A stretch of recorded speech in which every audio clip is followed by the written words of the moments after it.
totally forgot. You've just reminded me about my fencing swords that I use for fencing. Can you imagine being a man who has so many swords you forget. forgets them? Hello everyone and welcome to Playing Favourites, the podcast in which me and my good friend Harry discuss our favourites in a variety of topics. My favourite colour is pink, my favourite animal is a panther, and my favourite co-host is slaying in battle with a sword, which is relevant. But he's very alone out there. I'm sure he's very solitary. He's going solo, which is very sad. Well, fortunately, today we're not alone on the battlefield, Harry. Really? We're joined by my favourite guest. I almost said co-host again. Right. Welcome to the podcast, Tim. Hello. Just Tim. You're right, Tim. You're right, Tim. How's it going? Hey, Tim. Oh, yeah. Now, I feel like we should mention why we've brought Tim on for this episode in particular. Because today we're discussing swords. Yeah. Types of swords specifically. We'll be dabbling into specific swords. Spoilers. But the focus is types. Yeah. Now, Tim, I don't necessarily know if you would classify yourself as an expert, but I have seen you swing a sword, and you do also own sword. Yes, this is true. Do you own one sword or multiple? I own one true sword, and my true blade. No, shut up. Okay, alright. It's not like that. Okay. Sounds silly. No, I like it. It's cool. Carry on. So I have a replica Norman sword, and I also own what I was always told is a proto-falchion, but which is effectively just a falchion, actually. Can I ask what a falchion is? You can. A falchion is a single-edged sword, a European one, basically like a machete. Oh, okay. Like a machete. They're the spiky ball ones on the end, right? What? That's a morning star. Mace. Or a mace. Oh, yeah. machete. Oh, I'm an idiot. Yeah, machete. Yeah. This is why we bought an expert. I was gonna say, I'm very thankful. This is like the first episode where I feel like I have no idea about what we're talking about. So I'm glad Harry doesn't even know what swords are. Apparently not. Yeah. Oh God. Well, to be fair, you didn't know what a root vegetable was. That is true. Many times have we encountered this problem. I mean, that's the thing. Looking at in the research for this episode, to me, an ignoramus. They all just look the same to me. I am offended, frankly. I'm sorry. What how many different variables are there on a sword? What are the actual things that can be different? Well, there are so many variables. Okay, go on. Because so swords can be single or double-edged. So sometimes only one edge of a sword will be sharp while the other will be blunt. Yeah, okay. Some finish in a point, others round off more. They can be one or two-handed, which affects the... Or half-handed, right? So yeah, hand and half is another type, like a bastard sword. Excuse me? So, on our podcast, you come on with your potty mouth. Good lord. Okay. It's okay. You can say fuck. Luke! Okay, sorry to interrupt. So okay, is there a question? Just a quick interjection. Then you said that some of them are rounded at the end. Life falchion is rounded. Well, somewhat rounded. They're not like Okay. They're not rounded as in like a. They're not big round. toy sword. Yeah. Well, why would that ever be the case? It's if it's for like swinging rather than stabbing, right? Yeah. So a point can get stuck in stuff a lot more easily. Okay. It's like. Because a question that interested me a lot when I first started getting interested in swords, back when I was just a nerd before I was a reenactor, and therefore even worse. For a nerd with a sword. Yeah. I was like, why don't they make swords serrated, so they can cut better? Yeah, that makes sense. Because they'd get stuck in. But it gets stuck in anything you hit it on. Is that the same idea why there's only, as you said, some of them are only sharp on one side? Is that a similar kind of thing? What's up with that? That's a really good question. We've got him. That I wish you hadn't asked me. That's okay. To be fair, I mean, what, you study because you do your reenactment stuff, and then also you're doing a degree in history and stuff, right? In swords. I am doing a degree in history. In smithery. He's a blacksmith as well. Despite dressing up like a peasant on weekends and sword fighting with people, I don't actually study any kind of military history. I have found the answer. Oh, thank goodness. A single-edged sword is easier and cheaper to make than a double-edged sword. Yeah. It's the most simple explanation possible. I guess that makes sense, yeah. I mean, almost everything with swords comes down to swords are expensive. Yeah, that's one of the things about swords that a lot of people don't know, if you don't know much about history, is that, like, they weren't really used in, like, big army combat. Because why would you, unless you were, like, in a one-on-one? What would be the alternative? What, just like clubs? Or So many like weapons. spear. Yeah, spears were huge. Clubs as well. Because when a peasant was conscripted into his lord's army, which they had to do as basically as part of their rent. Yeah. Me too. They could be conscripted for, I think it was 30 days service. Oh, it's not so bad. And they'd be provided with a helmet and a spear. Oh, okay. I guess with a spear, it's just most of it's wood, right? And then you need a much less metal, much less craftsmanship. Little metal bit on. It's also really easy to use. Oh yeah, you stick need him no with the training pointy to. end. Yeah. Yeah, that makes sense. Whereas a sword, I mean, I've seen various, half-hour videos, whatever. There's different stances, different ways of handling it, and I guess there's a bit of finesse using a needed. sword is a martial art rather than. Oh yeah. Sorry to any spear fanatics out there who may be listening. Don't mean to. There are spear martial arts. I actually I use a spear in reenactment, and one of the people who I train with, he practices Wing Chun.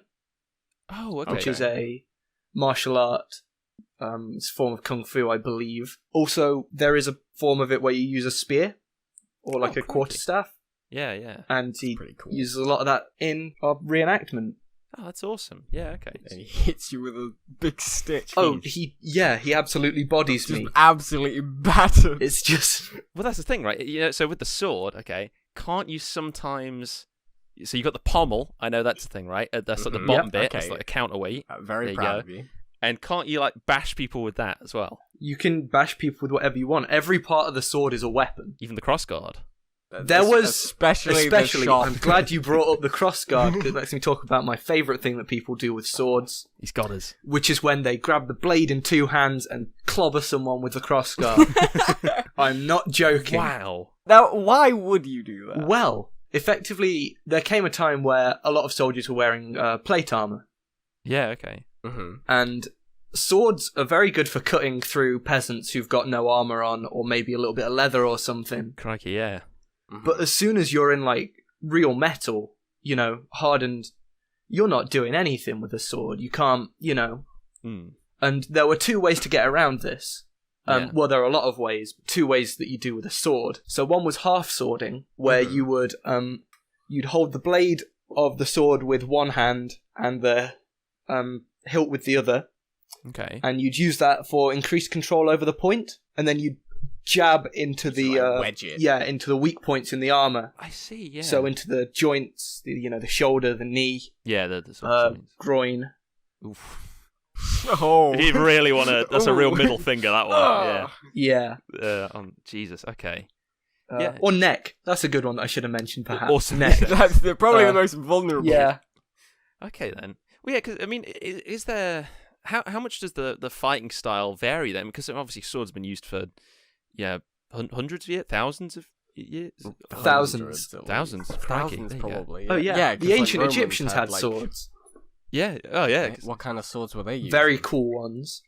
Well, and normal swords, but they used the kapesh. Yeah. Oh, I see. Yeah.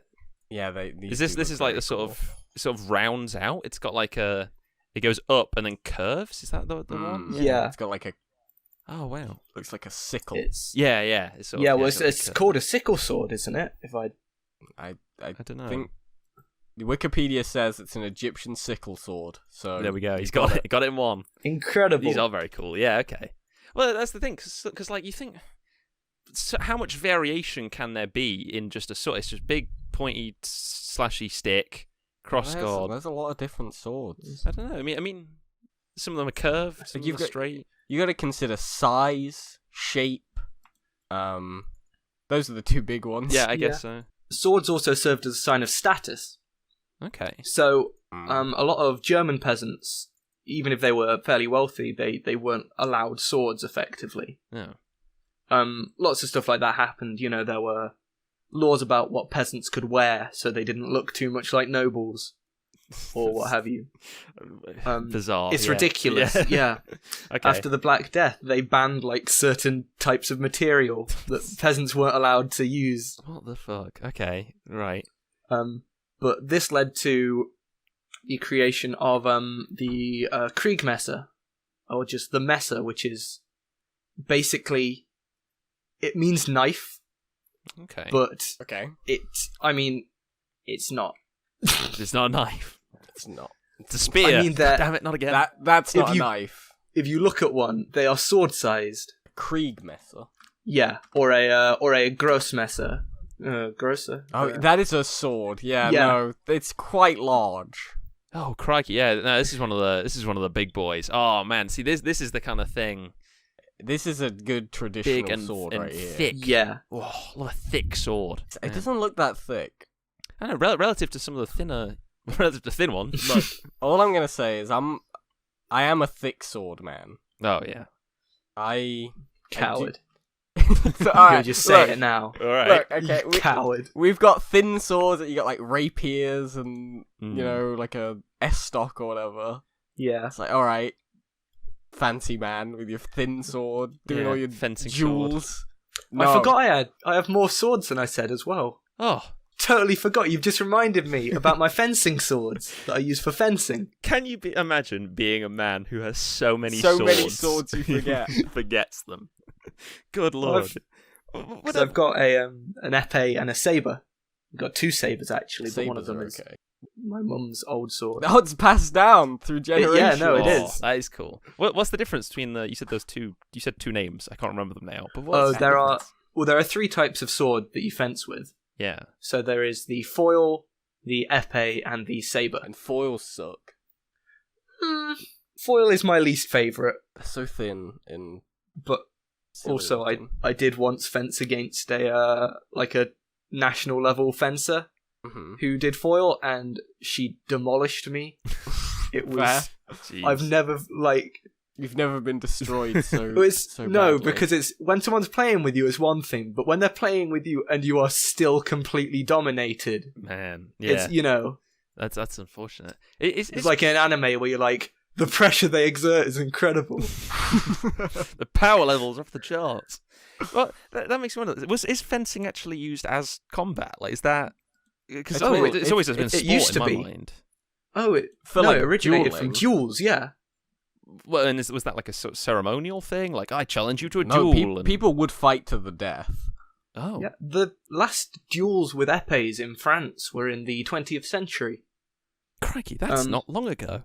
But they were to first blood, not normally to the death. You'd be trying to stab your opponent's sword arm. Oh, okay, yeah, that makes sense. And people like me had an advantage because they're left-handed. Left-handed. How does that give you an advantage? Because effectively, it means that you're fighting someone who is the opposite. They are oriented the opposite way to how they'd normally be. Oh, so it's not used because to when you fence, you have your dominant, your sword arm forward, and the other one's basically out of the way, so you don't get it stabbed. But that means your whole body is positioned differently if you're left or right-handed. Yeah, I guess it's just something your opponent is not used to dealing with. I guess. Yeah. There's just less left-handed people. It's very useful. And are these like hypothetical things like, this sword isn't pointy so you don't get stuck in people and blah blah blah. I mean you're not actually killing people with your swords, I assume. But like as far as we know. All these all these little that was a joke, don't worry, I figured as much. But all these little like hypothetical like things like that, about if they're fighting left-handed, you're not, it throws you a little bit. Are they, when you're doing like reenactment stuff, are you thinking about this? Is it actually relevant, or is this stuff mostly just hypothetical? And it's like, swing big. It is a reenactment, right?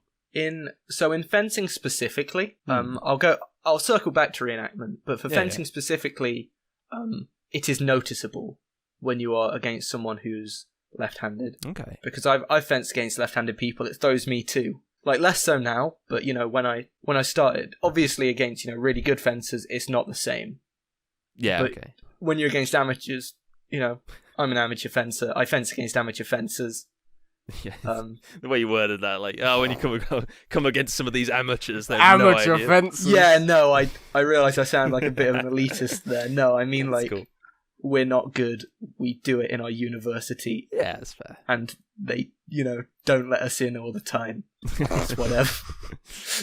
That's fair. I mean, it's more like a sport. I mean, fencing, absolutely, but like all the reenactment stuff, it's just for fun. It's for sport. It's all that stuff.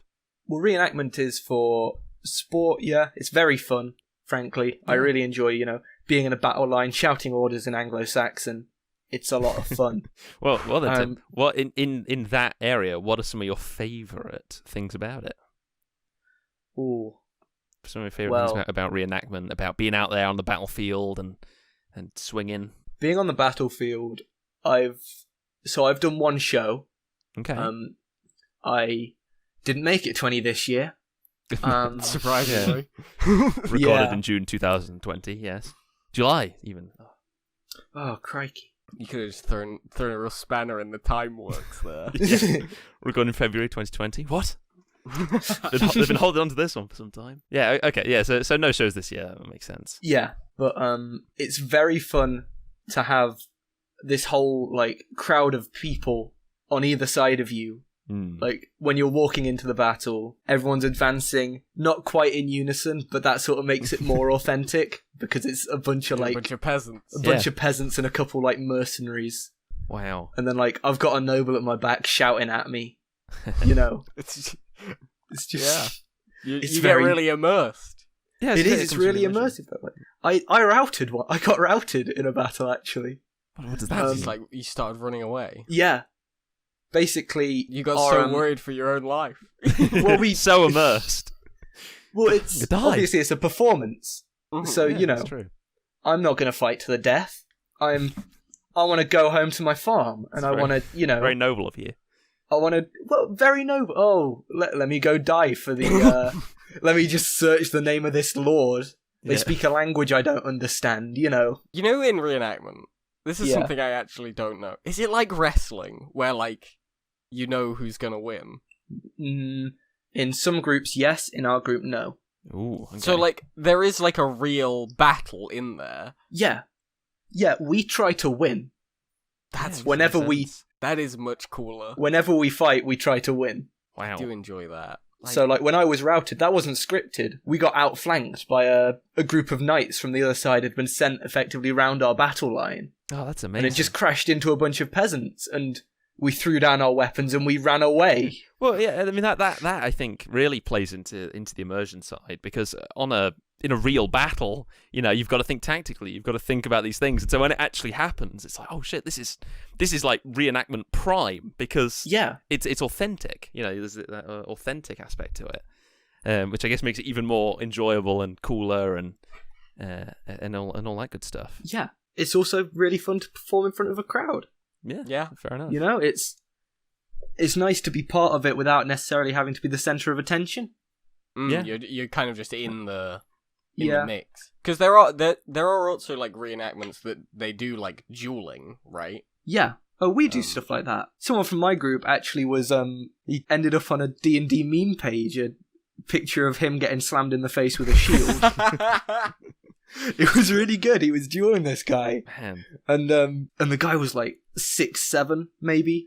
The person he's up against, and my mate runs at him, and he just pushes out his shield.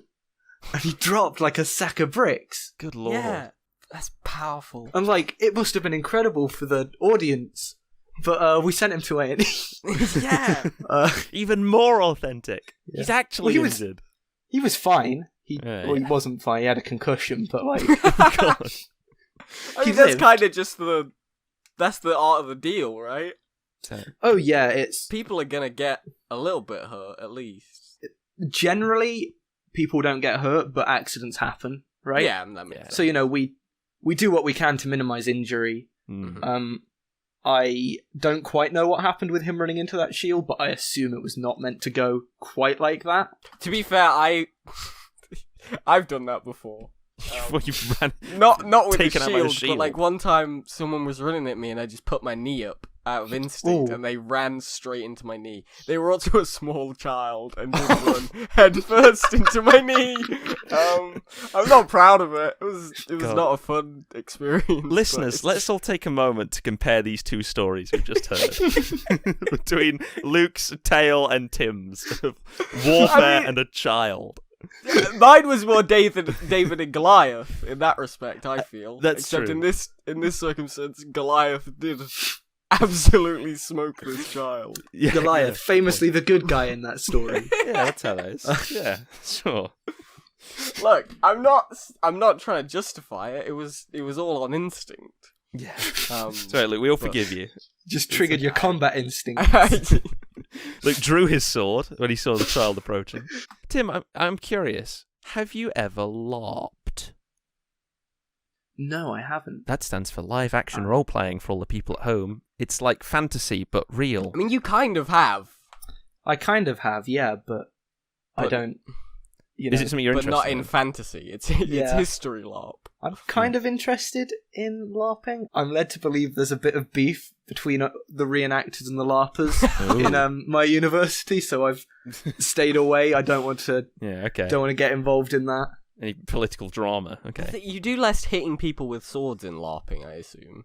Yeah, they're also not as good at sword fighting. Yeah, most of the people who LARP are just like, I don't want to make fun of LARPers. They just want to do D&D. Yeah, they want to do D&D, but like in a forest, which is fine. Yeah, and I see the appeal.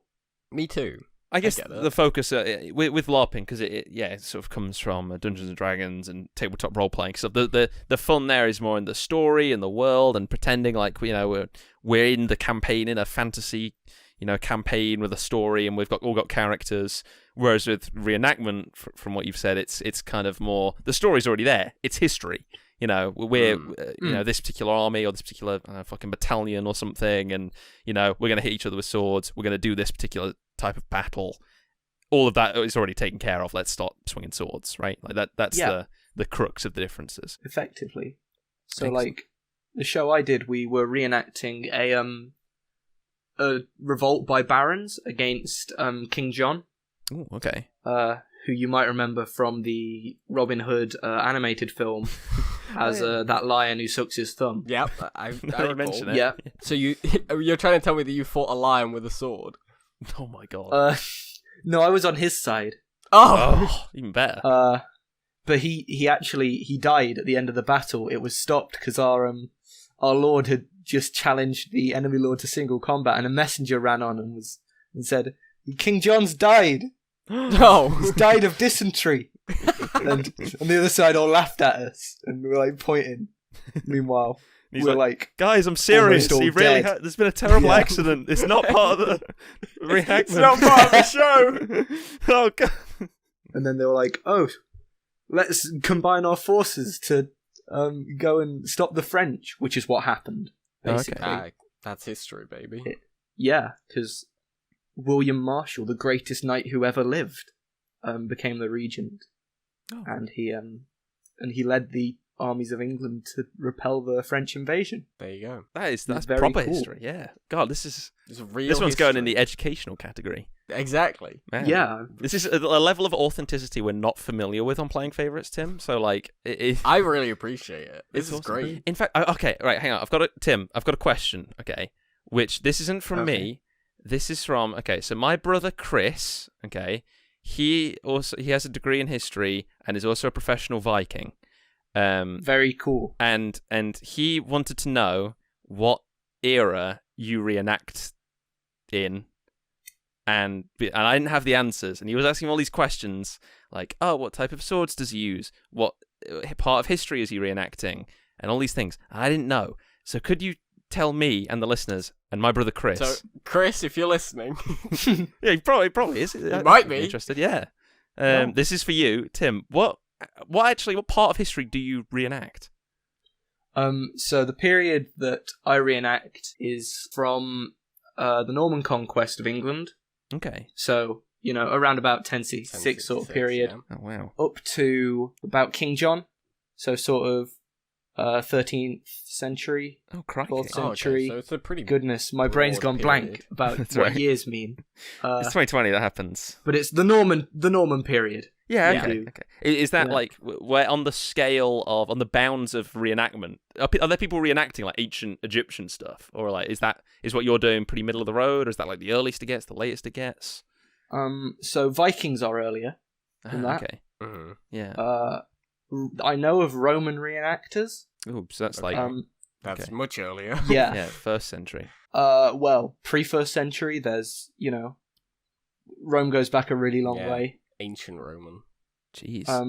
And I would be very surprised if there are not ancient Greek reenactors, That makes mainly sense. because of how cool hoplites are. They got spears though, so we're not legally allowed to talk about them. Yeah, we can't talk Not on about this spears in this very sword-centric discussion we're having. Swords only. Yeah.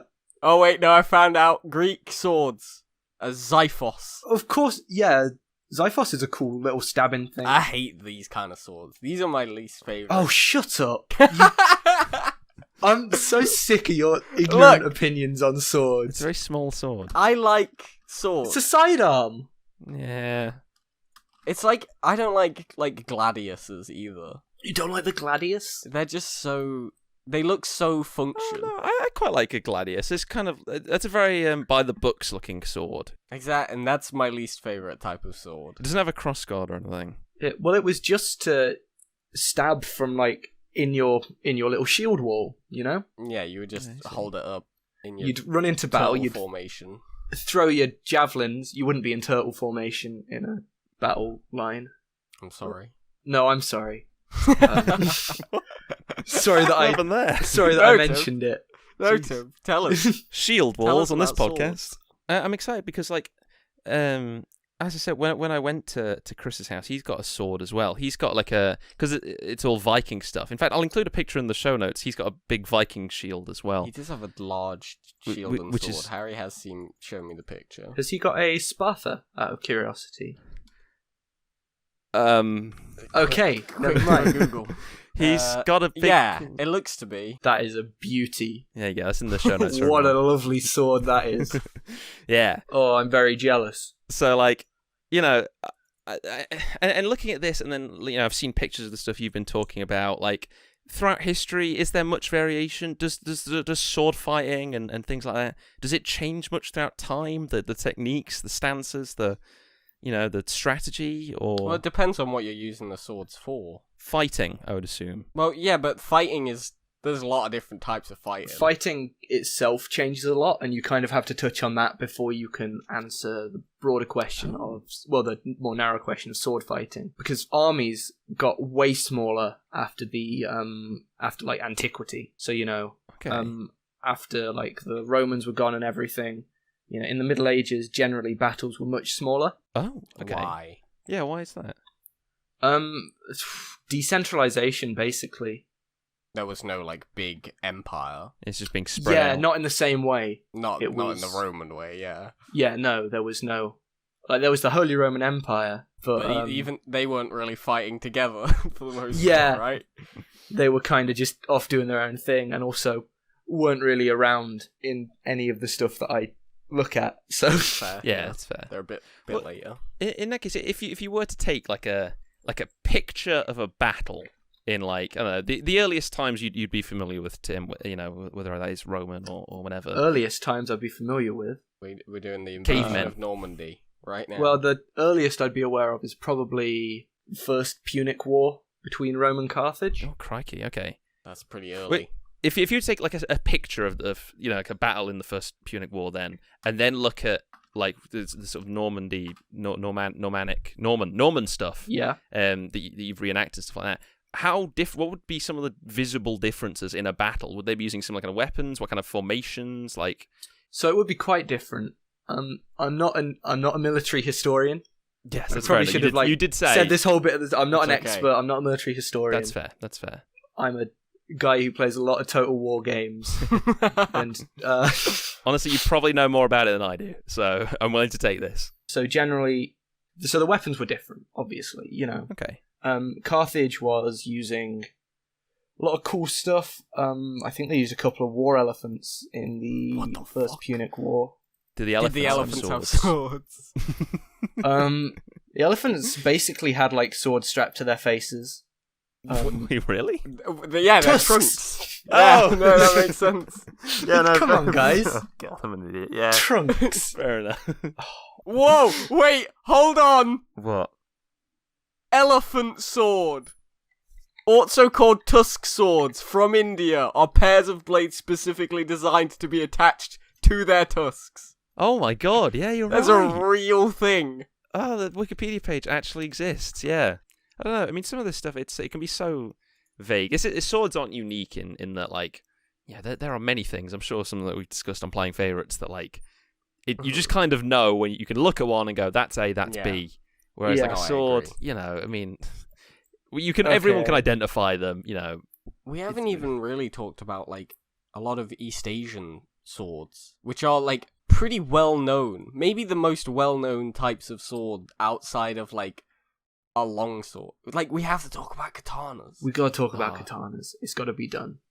They are very cool. Like, I'm not a weeb, but, like, I see a katana and I'm like, yeah, I could get down with it. When you see the picture that's on the Wikipedia picture for a katana, it just, there's something so magnificent about it. It's a beauty. I mean, katana have that kind of, like, I mean, this might be just a trope I'm just buying into, but, like, they've got that kind of, they're sacred, they're treasured, they're passed down, and they're treated with a lot of respect, right? There is a mythology to it. Yeah, which they're just oozing with that. I do think a lot of that comes from the fact that we only really learn about them through that kind of mythologizing fiction, whereas with long swords, we learn about them more in terms of people swung them a lot and hit people with them. Yeah. Where sometimes you do have to remind yourself that the katana is a weapon for death. Oh yeah. Well, the thing with katana, like, because some weapons, like for example,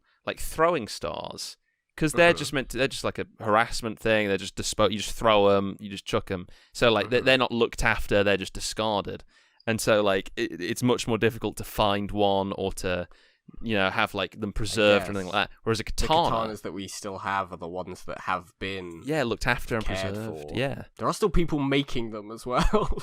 They're probably just in a factory now, just pumping out 1,000 a day. Well, no, there are blacksmiths that still like they dedicate themselves to the arts of like swordcraft. I mean, a blacksmith made my swords. Oh my god, that's so cool.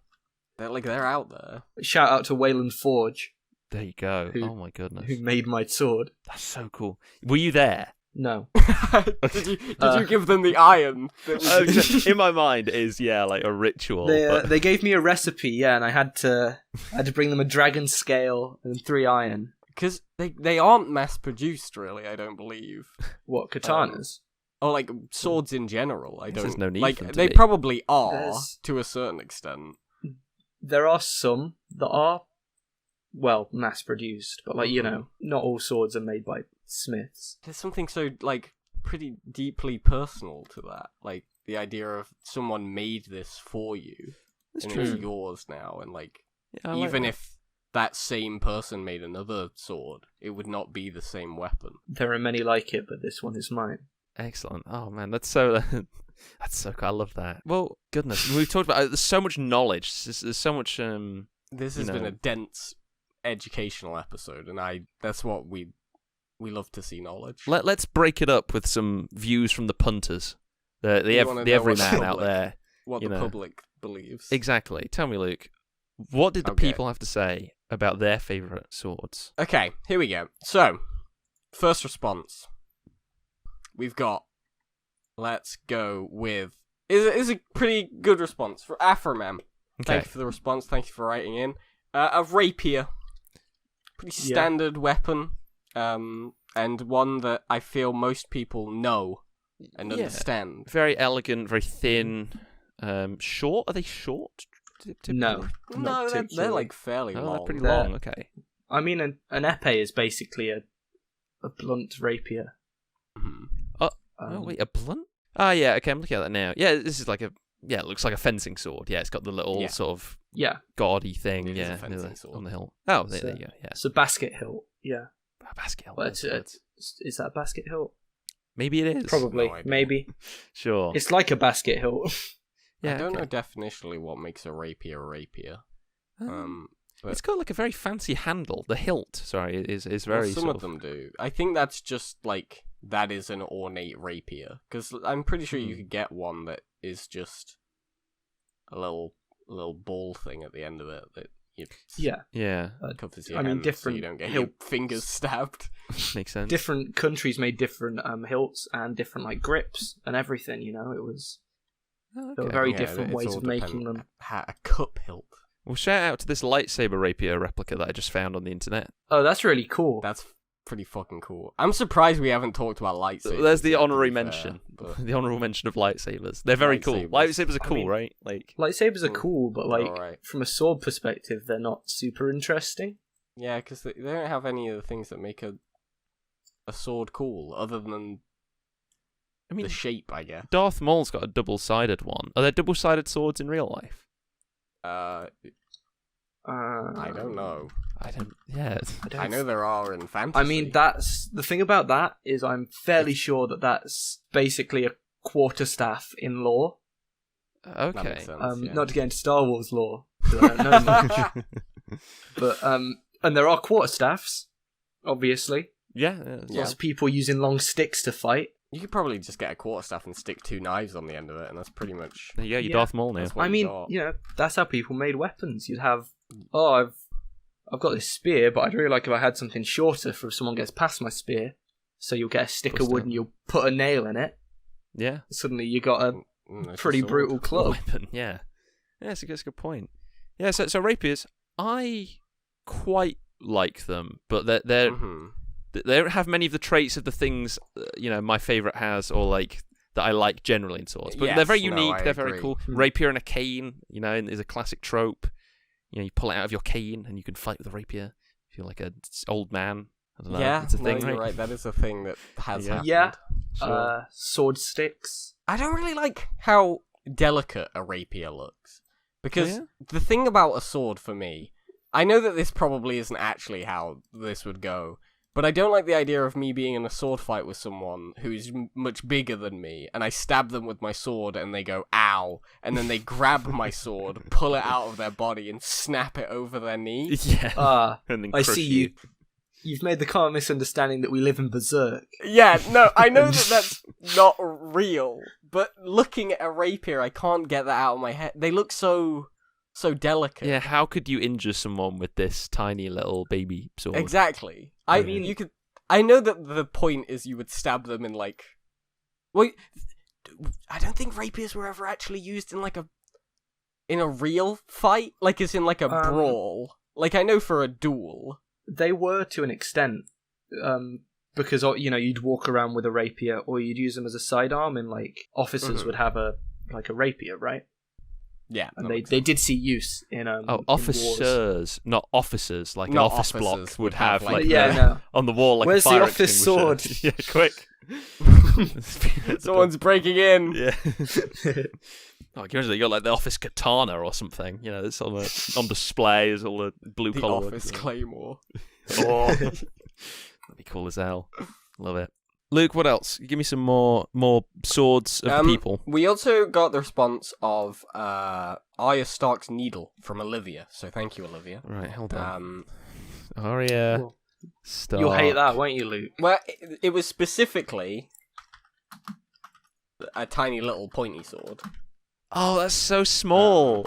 It's the most pointy, tiny sword. Yeah, okay. For the listeners at home, not like microscopic, but as in like it's, I don't know, the length of like your arm. So slim. Yeah, very slender. It's like a sword that'd be real good if you were fighting a child. Luke could have used it in his story earlier. Here's my deal, right? Yeah, Luke will hate it. It does look like a rapier. Yeah. Because I think it is. Because Game of Thrones, she does like dueling. Okay. Like she studies how to use a sword from a fencer, essentially. Yeah. Okay. And this sword is given to her by by her brother or her dad. One of those two. Okie doke. Yeah, it's a small, thin sword. I could shatter it over my knee with incredible force. By the way, earlier when I was talking about that big man who gets stabbed and then shatters the sword over their knee, yep. I was not the man stabbing. I was the man shattering the sword breaking over my knee. it in half. Yeah, okay. I mean, fair. I've seen clips from the show, and she's very cool in it. Okay. The way she uses the sword is awesome. Like I respect the way these kind of small swords are used in that sort of the style involved with it. A little finesse. Especially in that kind of fanciful dueling way. Yeah. Which isn't really realistic, I don't think. But like, you know, I like that sort of finesse to it. But then I imagine it in real life. You know that scene in Indiana Jones? Oh yeah, where he's doing he's spinning his sword around doing wild shit, and then he just gets shot in the chest by a man with a gun. Yeah.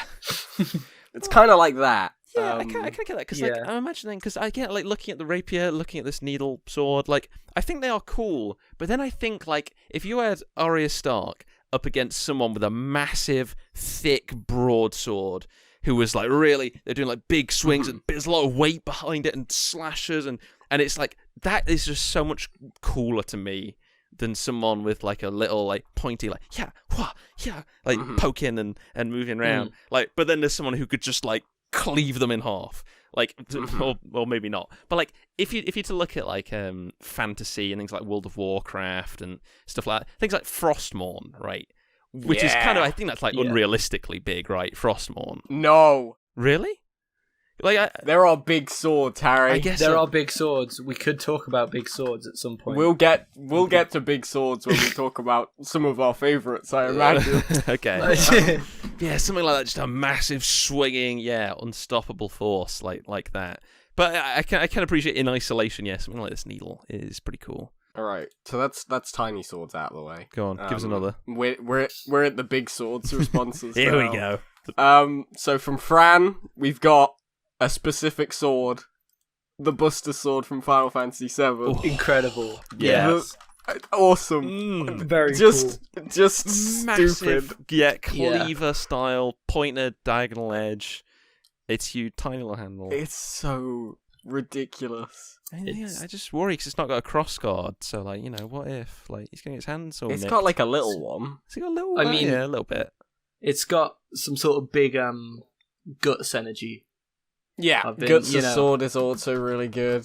I love big swords. Yeah, man, stuff like that. There's, I'm assuming the Buster Sword is unrealistically big. Yes. Okay, cool. I don't think. Good luck picking it up. Yeah. In real life, Yeah, Jesus. It's huge. Yeah, I guess it does. I haven't even whipped out my favourite quote about swords. That thing was too big to be called a sword. Too big, too thick, too heavy, and too rough. It was more like a hunk of iron. Oh, man. You'll love to hear it.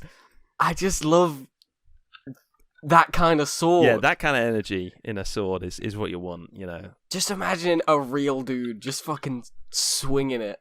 Yeah. And then, like, you think back to, like, oh, but that guy's got a rapier, and, like, you know, Who cares? Yeah, it doesn't matter.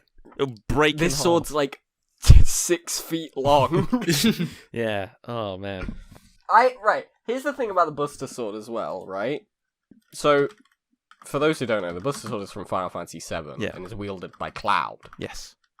His arch nemesis, Sephiroth, also has a named sword. Oh, okay. It's the Masamune. Which is way cooler. But no, incorrect. Well, we'll get to our favourites. The name is much cooler, and the real Masamune, which is he was a swordsmith, and he made a sword called Masamune at one point. The Masamune from Final Fantasy VII sucks. Look at it. It's just a really long katana. It's just so long. You're going to complain about swords being too long, and you like the Buster Sword. I like the Buster Sword because it's long and thick. Yeah, I hate it's like a big needle. I hate Sephiroth because it's long and thin. Imagine actually these two swords swinging into each other. And if any outcome in your mind is not Yeah. the Masamune instantly shattering into 1,000 pieces. If I can offer a counterpoint to that, though. Go on. Yeah. You're going to really try and apply realism to this. I know. When you got Cloud swinging around that thing. Why are his shoulders not dislocated the moment he... You couldn't physically swing that sword. But I don't think you could physically swing the Masamune either. Like... You couldn't swing it well, but like you could swing it's so long. Yeah. You might have a better chance than the Buster Sword, but both, I'm sure, would have their difficulties. I mean, the Masamune, it's only like a bit longer than a Nodashi. Yeah, they traditional Japanese swords can get pretty fucking long. World's longest sword. Here we go. This is another playing favourites. Classic playing favourites, yeah. No, I don't want... Okay, the world's longest sword isn't Japanese. Let's get that right. But if I add that in... So I'm seeing, thanks to medievalshop.co.uk, it used in struggle of Scottish clans between 1400 and 1700. It's talking about claymores. No, this is talking about claymores. You're talking about claymores. Yeah, but an odachi could get to about 4 meters long. Oh my god. Yeah. Okay. Yeah, you win. A Norimitsu odachi. Jesus. Is it, how thick is it though? It's got to be thick as well. It can't be a big needle. It's still thin. It's still very thin. Okay. Because of the way that Japanese swords are made, they couldn't make them thick. They didn't have that power. Their iron was bad. They had really bad iron. Because I don't know how tuned in you are to like weebs, Harry. Because I know Luke is quite tuned into weebs. I'm tuned in. I'll tell you, not much. So go on. Because there's a classic. When weebs talk about katanas, they quite often like to say, Japanese steel folded 1,000 times to like remove impurities. Okay. Which is, sometimes like true. Sure. But it's because the steel is really low quality. So they had to fold it that many times. Keep folding it so it was like functional. And also, katanas also had the problem of like, you swing them once, and then they're blunt. Yeah. Oh yeah, the sharpness is so fine that they weren't like, you didn't go into a war with your katana. They were a symbol of nobility in the most extreme extent. It's like sending a group of 100 guys in with rapiers. You just wouldn't do it. It's not practical. It's not like that. Yeah, I see. On a side note about metals and steels, on my field trip to Chris's house, he told me that the Vikings, sort of their steel came from, they would just smelt their iron just underneath a big pile of coal. And obviously all the coal there, all the carbon, goes up into the iron. It's basically pretty much by accident. They made their own steel. Yeah, they made their own sort of superstitive steel with all the carbon and stuff like that. So there's your playing favourites trivia of the week. There's been a lot of trivia. Wow, this feels like this is trivia. I don't know. It feels more trivial. This is like meaty, hearty discussion. Yeah. Much like the bestest swords, it's got girth. We actually do have a response here that I think we should talk about. Go on. It's from Chris, your brother. He's here. How much airtime has he stolen? All right, go on. A bastard sword. He said with or a half and hand sword. Okay. Classic design, one hand or two, shield or no shield. Perfect for all your stabbing and disemboweling needs. Yeah, right. That sounds like Chris. Sure. Okay. Thanks, Chris. Well, that's. Bastard swords are very cool. Cool, but very generic. I mean, I'm looking at it now. They are extremely generic. Yeah. But generic? You could call it generic, or you could call it the perfect sword. You could call it generic or like classic. True. I think fair. There's a reason that this is like, when you imagine a sword, this is what you imagine. Yeah, it is. Because they're pretty fucking cool. They're really cool, yeah. Yeah, I don't want to discredit it. Yeah, and it's got some girth on it. It's got big, wide cross guard by the looks of it too. Sometimes curved. It's shaped like a cross too, which is a big deal. Yeah, it's not. It's a big deal. No. It was a big deal. Yeah, many hundreds of years ago. But like, I think cuneiform might be the word. Well, that might be a language thing. Cruciform, yeah, that makes sense. Yeah, because that was quite an important cultural thing, because crosses and stuff. Yeah, like religion and things. Was it Archangel Michael? He had a big flaming sword. He did have a big flaming sword, yes. And he used it to fight the devil. Oh my god, did he? What? Yeah. Oh wow, I thought it was just like, I don't know. What did you think he did with it? I got this bit of info from Luke, and he always left out that bit. So I mean, what else was he going to do with it? It's like a katana. It's like his family's. I don't know. I have found a Wikipedia page. Not a Wikipedia page. I have found a page for how to receive Archangel Michael's help. Oh, that's handy. So if anyone is curious, hit me up. I'm thinking, Tim, maybe next time you're reenacting. In battle. Can you imagine? Yeah. Oh my goodness. I mean, now I've got a sword, I can do the classic thing of, kneeling down, holding it, like praying to it. Praying to it. And he'll swoop down. He'll be like... Very cool. He'll look at your sword and laugh, and he'll draw his massive flaming sword. We actually do Crusade reenactment as well. Wow. Group. But we tend to do Christians against, Europeans against Greeks. Okay. We don't tend to... dabble in the more problematic elements. Stay away of the from the, Fair enough. Well, now I'm thinking about my favourite sword. You're thinking about your favourite sword? Yeah. Well... Are you ready? Well... Are you ready for your... Yeah, I'm just thinking, it's not really something that we've... It sounds like you're questioning. Yeah, it's not... Well, I'm not. I don't know. It's similar to sort of last episode in that, like, I'm not 100%... I have no attachment to this sword, but looking at it, I think it's very cool. Okay. Which is important. So that is important, yeah. I'll share. And it may be a little bit generic, so maybe I need to refine it down. Maybe we can do that. But my favourite form of sword is... a lightsaber. A scimitar. No, not a lightsaber, but that's...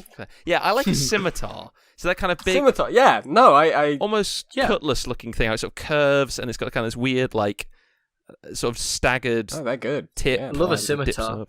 I love a big, scimitar. slashy, thick... Yeah, I actually fought a guy with a scimitar one time. How'd that go? Well, he had the scimitar.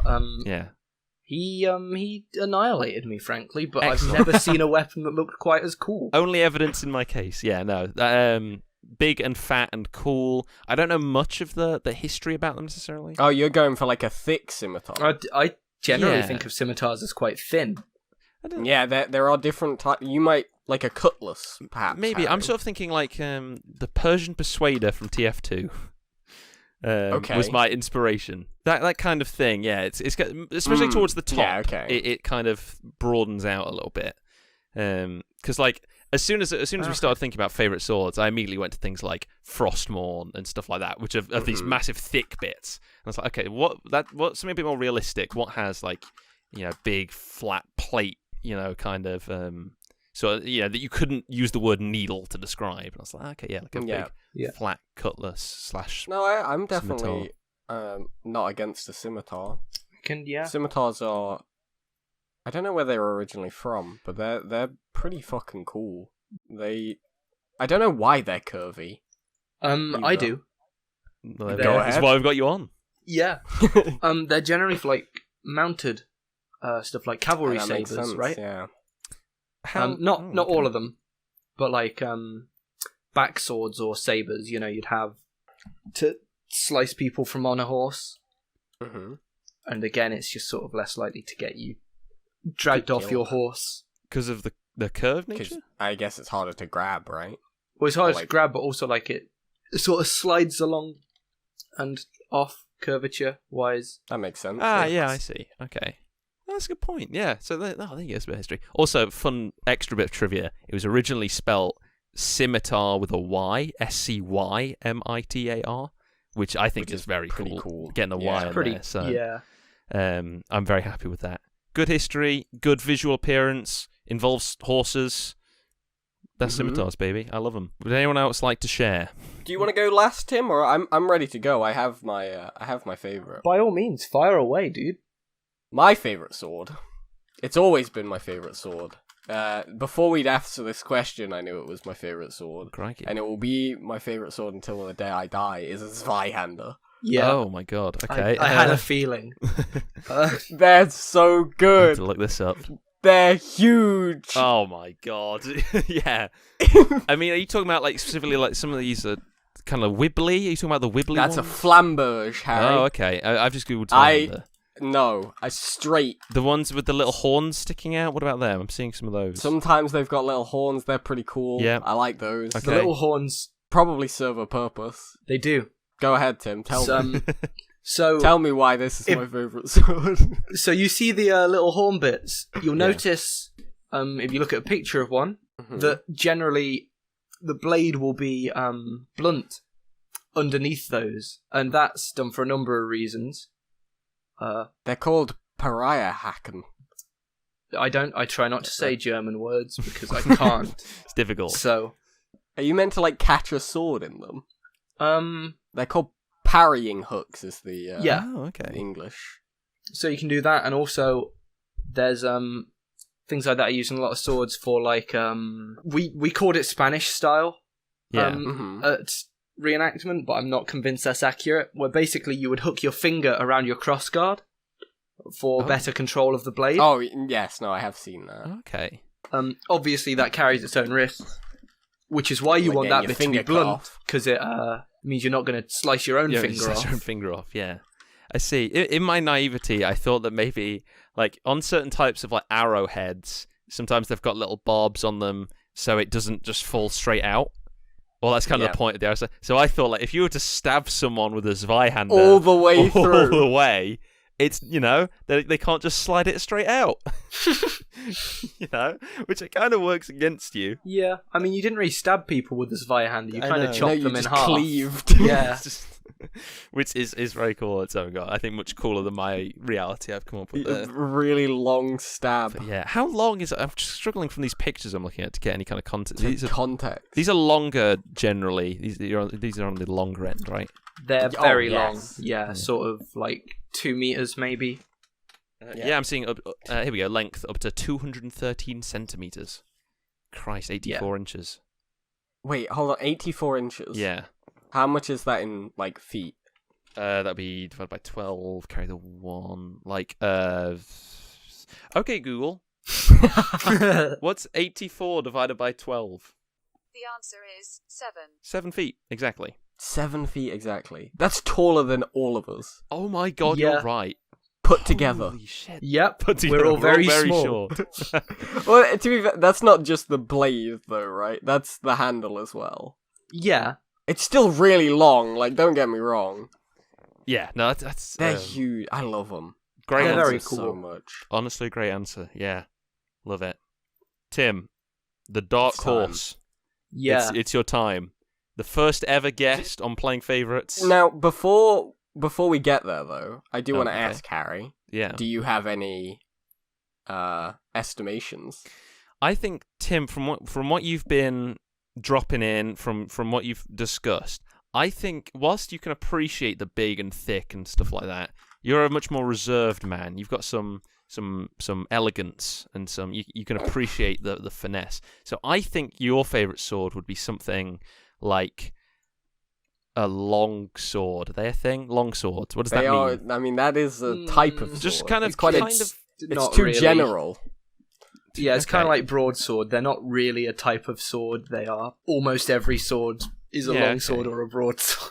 I see. Yeah, I'm kind of thinking like not particularly fat, not crazy long like a Zweihander, but like a good, reliable, sword like that. Is that the kind of ballpark?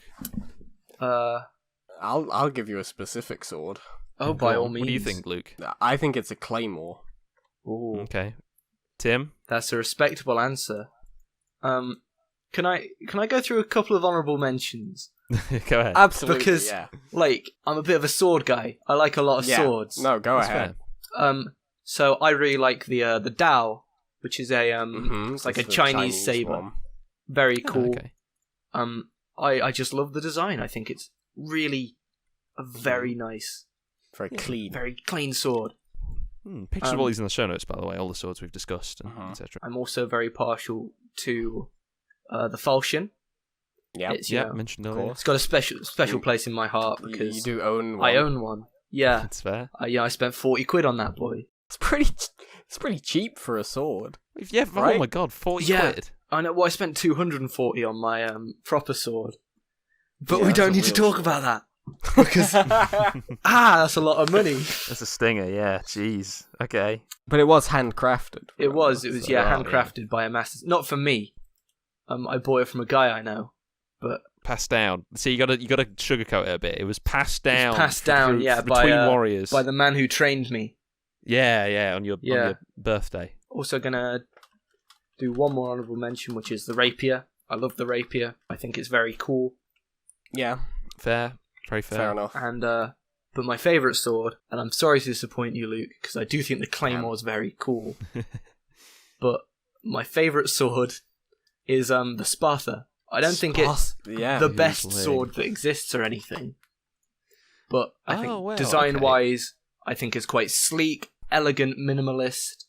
It's very just nice weapon. Reminds me of a gladius. It's kind of got that. Yeah. Not much of a crossguard really going on, but kind of, somewhat broad. How long is this? Again, I'm struggling for context. I could show you with my arms, but I'm very bad at estimating length. Like less than a meter. Between 0.5 and 1 meter. Oh, cool. Yeah. Is what I'm saying. Yeah. Okay. Yeah. Excellent.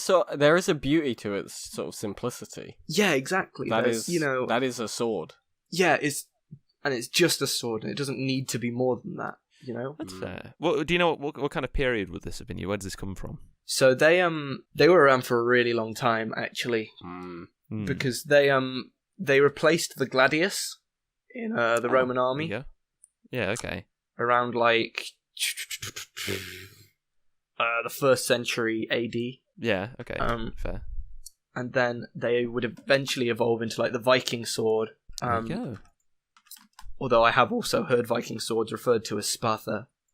So, there's some weird crossover, I guess. There's always some weird crossover. Yeah, looking at it. Swords are complicated. I see the connection actually. Yeah, looking at Viking swords. I see. So the collection then we've got a scimitar, Zweihander, and Sparta. They're somewhat different. We've kind of covered a pretty broad. We've all picked quite different. So no, we didn't get any of the sort of thin swords. Yeah, screw them. Well, and surprisingly, we've all chosen non-weeb swords. Yeah, very. I guess sort of European. Scimitars are. Would be traditionally for the east, like but Middle not Eastern. east. Yeah. Although there are also European scimitars. You're right. Like pirates. Well, they're cutlasses. Yeah, sure, cutlasses. They're the same thing. They're all just swords. Wow. Fuck it, who cares? They're all swords. They're swords to me. I'm off. That's it. Yeah, who cares? No. Like that's. I think that sounds like enough sort of chat to me. I think leaving it there is excellent. Wow, what a thick and dense episode. Yeah. But a lot of wonderful facts and knowledge and history. I feel more enlightened by this episode of Playing Favorites than all the Wikipedia research I've done for any of the others. Yeah, frantically while the other person is talking as you Google. Yeah, and of course Thank you, Tim. A lot of that is due to Tim. Thank you very much for coming on, educating us and the listeners, talking about swords and stuff, reenactment, history. It's been very good to have you on. Yeah, thank you for having me. It's been a really good time. So if you guys want to get in contact about all your favourite swords, ideas for future topics, things like that, we're on Twitter. At playfavorites. Remember, favorites has a U in it. And you can also email in at playingfavoritspodcast@gmail.com. We do check the email, I promise. So if you guys send one in, I'm always keeping a weather eye on it. If you guys do want to get in contact that way. And patrons to the Gingerfork Patreon get 1 week of early access to the episodes. It's very cool. It's like a secret members club at patreon.com/Gingerfork. The $3 tier and up. You get them a week ahead of time. Then everyone gets them. And we all have a big, fun, happy discussion about swords and things like that. I think that's it. I think that's it. Yeah. Give us suggestions for what you want to see here on the podcast. Because, we've got lists upon lists. We could go it forever. Yeah.